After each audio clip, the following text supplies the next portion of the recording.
हरिओम प्रिय दर्शकों, यदि आपकी मेष राशि या मेष लग्न है तो ये वीडियो आपके लिए है। और इस वीडियो में हम जानने वाले हैं कि शनि का अब न्याय शुरू हो चुका है। शनि 12 अप्रैल 2026 को अब उदय होने जा रहे हैं। शनिदेव अभी अस्त थे और शनि के अस्त होने से हमारे जीवन में बहुत कुछ बदलाव आता है, क्योंकि शनि कर्म के अधिपति हैं, न्यायाधीश हैं। तो जब शनि अस्त होते हैं तो हमारे जीवन में हमें न्याय भी नहीं मिलता, कर्मों का जो फल है वो भी हमें प्राप्त पूरी तरह से नहीं होता है।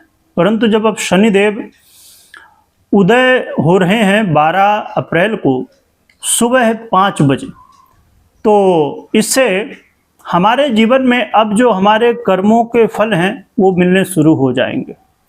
क्या प्रभाव होगा शनि के उदय होने से, इस वीडियो में जानेंगे समझेंगे। शनिदेव आपके कर्म के और आपके आय के दोनों भावों के अधिपति ग्रह हैं। वर्तमान में ये मीन राशि पर गोचर कर रहे हैं और आपके द्वादश भाव पर गोचर कर रहे हैं, जो कि 7.5 का प्रभाव है। परंतु कहते हैं ना कि शनिदेव न्यायाधीश हैं, और जरूरी नहीं कि 7.5 यदि चल रही तो जीवन में समस्याएं ही हों।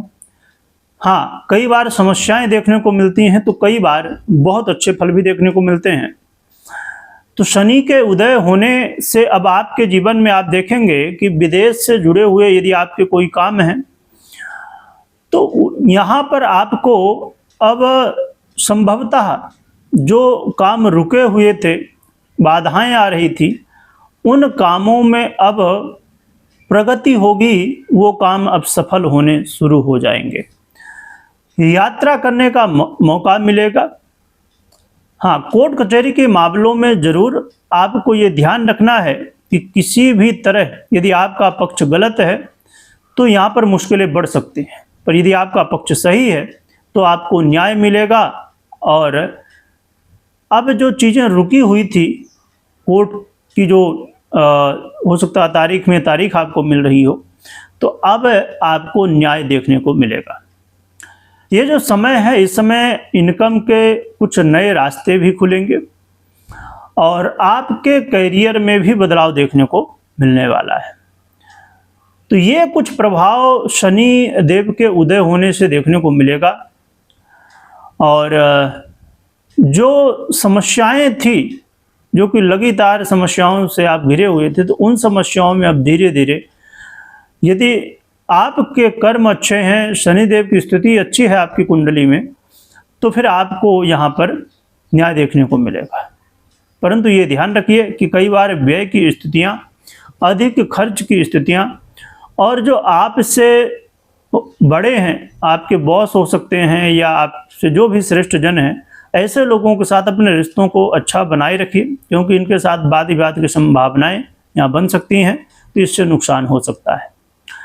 तो शनिदेव उदय होके कुछ चीज़ें तो अब बेहतर कर रहे हैं और कुछ चीज़ों में सावधानी रखने की आवश्यकता है। 7.5 भी चल रही है और शनिदेव अब उदय भी हो रहे हैं। तो यदि आपकी पर्सनल कुंडली में शनिदेव मजबूत स्थिति में है और शनिदेव अच्छी स्थिति में हैं, तो शनिदेव का जो अब ये प्रभाव है वो और भी अच्छा देखने को मिलेगा। यदि 7.5 में आपको समस्याएं आ रही थी तो फिर ये समस्याएं बढ़ सकती हैं, परंतु यदि अच्छे फल मिल रहे थे तो यहाँ पर अच्छे फल की वृद्धि भी हो सकती है। अब बात कर लेते हैं क्या उपाय करना चाहिए। इसके लिए हनुमान जी की आराधना करिए, हनुमान चालीसा का पाठ कर सकते हैं और शनिदेव के मंत्रों का जप कर सकते हैं। अब कितना जप करें, तो कम से कम 1 माला, ज़्यादा से ज़्यादा जितना भी आप जप सकते हैं। ओम सम शनिश्चराय नमः या शनिदेव के अन्य मंत्रों का भी आप जप कर सकते हैं। तो ये उपाय कर सकते हैं। बाकी आपको कोई भी निर्णय लेना हो तो अपनी पर्सनल कुंडली विश्लेषण के बाद ही निर्णय लीजिए, मात्र गोचर के आधार पर निर्णय ना लें। कमेंट में हनुमान जी की जयकारा लगाइएगा, स्मरण करिएगा। वीडियो देखने के लिए बहुत बहुत धन्यवाद।